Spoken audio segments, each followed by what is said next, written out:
আমি প্রধান মেহমানকে কোরআন ও হাদিস থেকে মূল্যবান আলোচনা করবার জন্য সবাই আহ্বান করছি।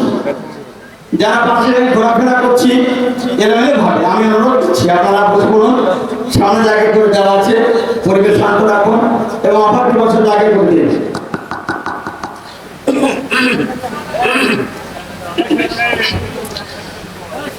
اللهم صل على محمد وعلى آل محمد كما صليت على إبراهيم وعلى آل إبراهيم إنك حميد مجيد.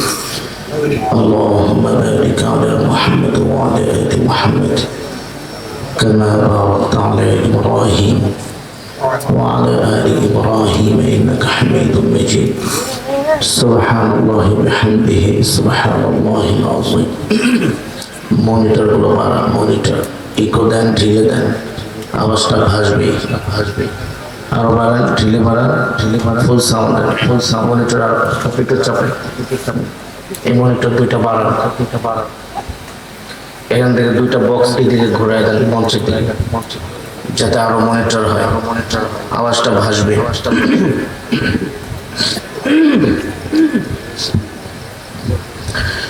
السلام عليكم ورحمة الله وبركاته. সম্মানিত হাজিরিন, আল্লাহর প্রিয় বান্দারা, আমরা যারা রাস্তাঘাটে আছি, বাসা বাড়িতে আছি, চায়ের দোকানে আছি, কোরআনের মাজমা জান্নাতের বাগানে চলে আসি, কোরআনুল কারীমের তেলাওয়াত করলে শুনলে এক একটা হরফের বিনিময়ে আল্লাহ তাআলা আমাদের আমল নামায় কমপক্ষে 10টি করে নেকি দান করেন। কয়টা করে নেকি ভাই? আমার মুখের কথা নয়, আল্লাহ নিজে বলছেন, ওয়া ইযা কুরিআল কুরআনু ফাসতামিউ লাহু ওয়া আনসিতু লাআল্লাকুম তুরহামুন।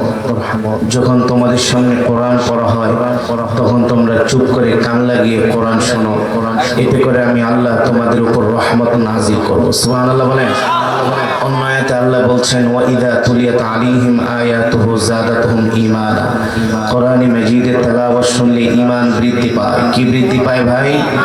আরো জোরে বলুন, কি বৃদ্ধি পায়? ইমানি শক্তির দরকার আছে কি আছে না? আজকে আমাদের ইমান দুর্বল হওয়ার কারণে সারা পৃথিবীতে আমরা মার খাচ্ছি, ঠিক কিনা বলেন?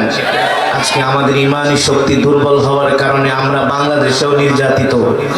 শুধু আমাদের ইমানি শক্তি বাড়াতে হবে, আর ইমানি শক্তি বাড়াতে হলে আল্লাহর কোরআনের তেলাওয়াত ছাড়া বিকল্প কোনো পথ। এ কারণে আসুন আমরা খুব আজমত মুহাব্বতের সাথে কোরআনুল কারীমের তেলাওয়াত শুনবো। আল্লাহর সন্তুষ্টির জন্য আমরা আল্লাহু আকবার, আল্লাহু আকবার বলবো। আল্লাহু আকবার মানে আল্লাহ সবচেয়ে বড়, ঠিক কিনা বলেন? আল্লাহ তাআলার চাইতে আর কেউ বড় আছে? আল্লাহ সবচেয়ে বড়। সেই আল্লাহর শাহী কালাম তেলাওয়াত হবে। বান্দা যখন কোরআন পড়ে সরাসরি আল্লাহ তাআলার সাথে কথা বলে। সুবহানাল্লাহ। আরো জোরে বলেন সুবহানাল্লাহ।